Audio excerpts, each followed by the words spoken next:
Mesdames et messieurs, mon nom est Paul Heyman et je suis l'avocat du toujours Universal Champion, la bête Brock Lesnar.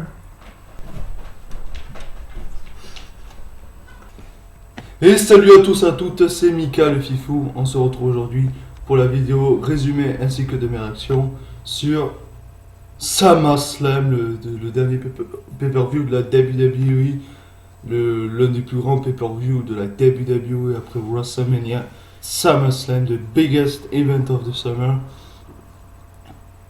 Et j'ai très peu dormi pour vous dire. Là où je tourne la vidéo, on est le lundi. Et on est 10h30, donc je me suis couché à 5h30 et j'ai pas beaucoup dormi en fait, mais bon. SummerSlam, la review de SummerSlam, énorme. Enfin, énorme. Oui et non, énorme pour le titre Universal, sans s'en douter. Mais je pensais pas que ça allait être aussi énorme que ça, mais tant mieux. Par contre, pour les autres matchs, il y a eu quand même du what the fuck. Il y a eu du what the fuck durant tout le match, enfin tout le show plutôt. C'était très bizarre en tous les cas. On va commencer, mais vous allez voir en tous les cas. Il y a quand même du what the fuck. Alors, il y avait le rematch entre Neville et Akira Tozawa pour le titre Cruiserweight. Rappelez-vous, ce match avait été à Monday Night Raw. Et Neville, qui était champion, avait perdu le titre. Akira Tozawa était le nouveau champion. Et là, Neville demandait son rematch. Et Neville a battu Akira Tozawa. J'avais pronostiqué Neville parce que je me suis dit Tozawa, il n'est pas crédible. Il n'est pas crédible pour rester champion. Mais alors, si c'est pour faire perdre Akira Tozawa, pourquoi tu l'as fait gagner à Raw? N'importe quoi. Je vais pas plus passer sur ce match parce que n'importe quoi. Tous les cas où Neville qui a gagné ce match. Ensuite, on a eu. Ce match était dans le kick-off, je précise. Ensuite, un deuxième match il y a eu dans le kick-off. Deuxième match du kick-off entre les Usos et le New Day, les champions. Enfin, les champions. Les anciens champions parce que les Usos ont battu le New Day. Mais what? Je peux comprendre pour Neville et Tozawa que Neville batte Akira Tozawa. Mais là, je comprends pas. Les Usos qui battent le New Day, pourquoi avoir fait gagner le New Day à Battleground? What the fuck? Je comprends pas en tous les cas. Mais c'était quand même un très bon match qu'il y avait eu. Mais what the fuck? Le vainqueur, what the fuck? J'ai du mal à comprendre. Alors, il aurait pas fallu les faire perdre. Il aurait pas fallu les faire perdre à Battleground, les Usos, pour les refaire gagner. Mais bon. Et du coup, à cause de ça, j'ai peur que la rivalité continue et j'en ai vraiment marre de cette rivalité. Ensuite, le dernier match du kick-off, on a eu le Miz to Raj, Bodalas et Curtis Axel, bien évidemment, avec le Miz accompagné par Maryse, comme d'habitude, qui ont battu Jason Jordan et les Hardy Boys. Pas Hardy Boys qui se retrouvent dans un kick-off. Et bon. Jason Jordan qui n'a toujours pas de charisme. Il a autant de charisme que ce paquet de chips.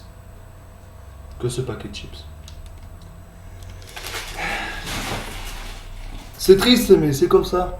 Il n'a pas de charisme, Jason Jordan. Il n'a pas de charisme. Et en tous les cas, oui, le Miz et le Miz Sauvage qui ont battu Jason Jordan et les Hardy Boys. Surprenant car je pensais que ça serait Jason Jordan et les Hardy Boys. Mais en tous les cas, le Miz et le Miz Sauvage qui ont gagné avec, je crois que c'était, Jason Jordan qui était prêt pour son finisher là, son neckbreaker, et le Miz est intervenu direct et a fait un skull crushing penalty de nulle part sur Jason Jordan et ils ont remporté la victoire. En tous les cas, c'était pas fou comme match, mais surprenant en tous les cas le résultat du match. Alors ensuite, on a eu un match que j'attendais quand même pour voir qui ils allaient faire gagner, que j'avais très peur. Et je vais encore péter un coup de gueule. Le match John Cena-Baron Corbin et John Cena a battu Baron Corbin. Pour moi, il fallait faire gagner Corbin parce que sinon le pauvre était foutu. Et maintenant, ils ont fait gagner John Cena. Ce qui veut dire que Baron Corbin est foutu. Voilà. Je vais pas parler plus longtemps de ça parce que déjà ça m'énerve qu'il ait raté son cash. Et là, qu'il perd contre Cena. Limite, il s'est fait squatcher avec un seul AA. Bref, je vais pas parler plus de ça parce que ça m'énerve. On va passer au match pour le titre féminin de SmackDown. Alors là aussi, c'est what the fuck. Naomi qui défendait son titre contre Natalia. Et Natalia a battu Naomi. C'est comme avec les Usos, c'est what the fuck. Franchement, c'est. Alors, Natalia, ils lui ont jamais rien donné. Vraiment rien donné. À part un titre de diva à l'époque, mais vite fait. Ils lui ont presque jamais rien donné. Et là, ils vont lui filer le titre. What the fuck. Et même pas Carmela qui a caché. Carmela n'a pas caché. N'importe quoi, c'est what the fuck. Vraiment what the fuck, on va également passer ce match. Oh putain, match de merde également. Oh putain, il y a deux matchs de merde qui suivent. Au limite trois de merde qui suivent. Franchement. En tous les cas, après on a eu le Big Cass contre Big Show. Enzo Amore était suspendu dans une cage à requins. Bas les couilles de ce match. Bas les couilles. Un moment dans le match, vers la fin, Enzo Amore, what the fuck, comment il a fait ça, est sorti de la cage. Il y a des barreaux comme ça, mais le mec est sorti, bon, il a dû avoir une ouverture, je sais pas quoi, mais. Enfin, c'était juste le moment divertissant parce que. Après, sinon. Et du coup, il est sorti de la cage, il est descendu, il s'est pris un big boot de Big Cass. Le Big Show qui s'est pris un big boot de Big Cass aussi, terminé. Voilà. Heureusement qu'ils ont fait gagner Big Cass parce qu'ils auraient fait gagner le Big Show, ça aurait été vraiment what the fuck. Ça aurait été le pire SummerSlam. Pas plus à dire voilà, sur ce match. On va passer également à un match qui n'a pas vraiment duré longtemps, malheureusement. Pauvre Rousseff, Randy Orton qui bat Rousseff en quelques secondes. Alors, pour vous rappeler, Randy Orton fait son entrée.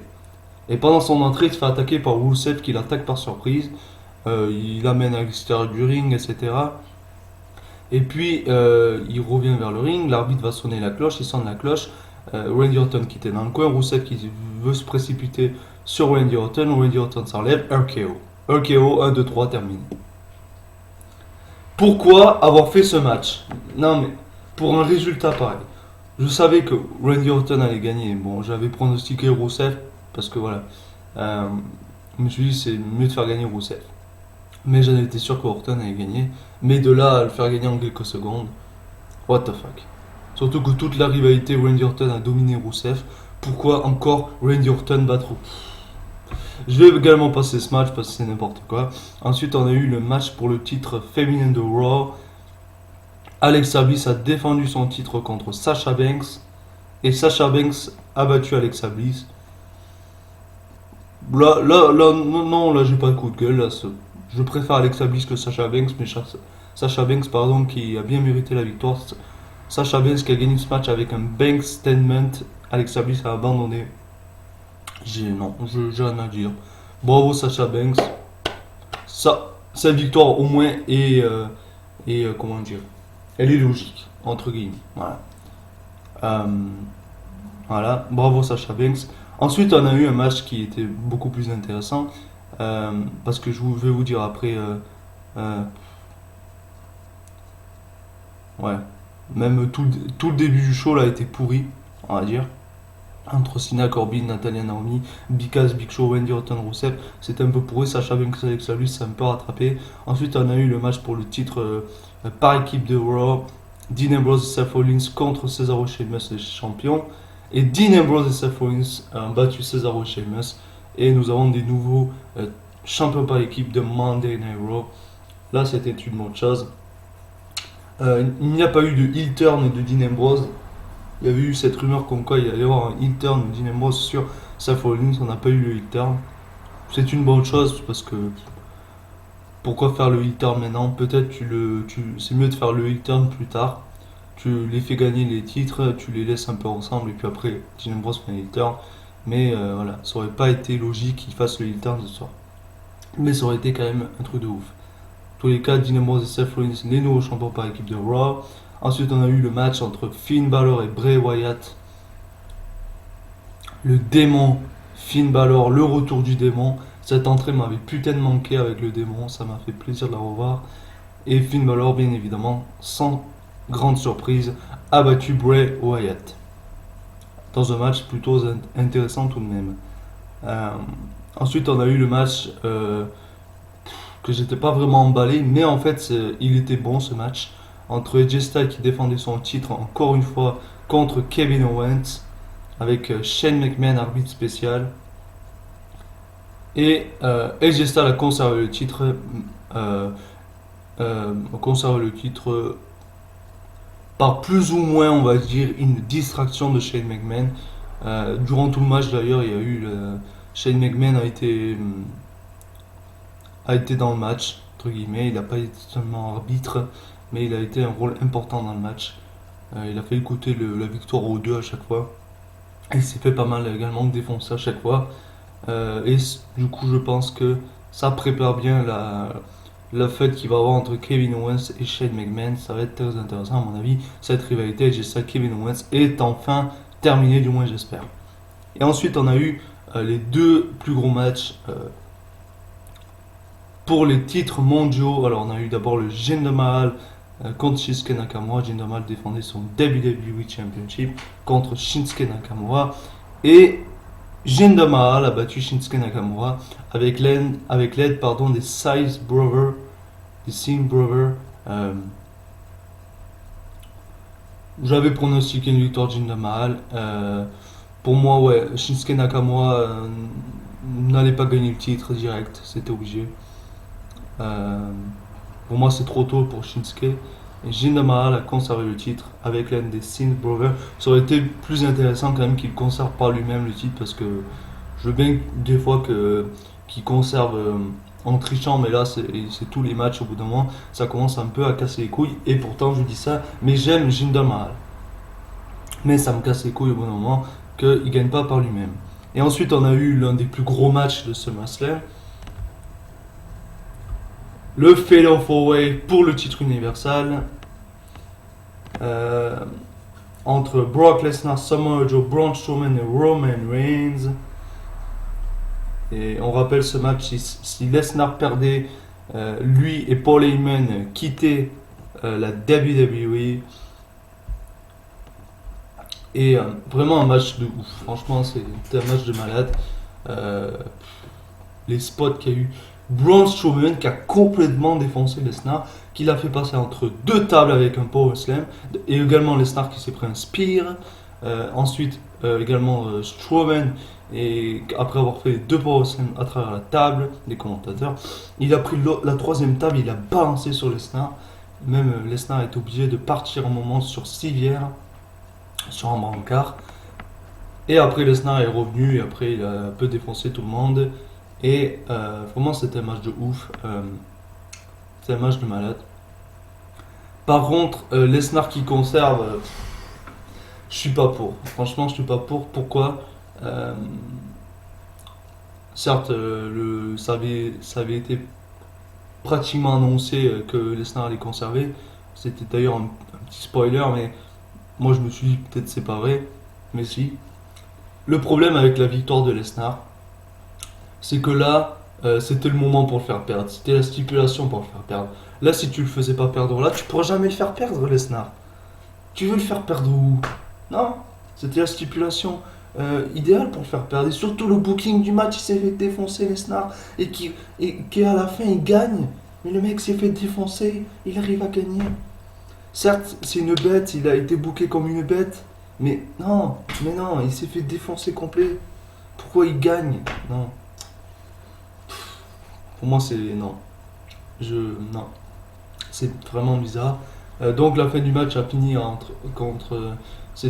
ça a fini entre Lesnar et Roman Reigns. Roman Reigns, après plusieurs Superman Punch qui étaient prêts pour le spear. Brock Lesnar a contre avec le F5 et 1, 2, 3, terminé.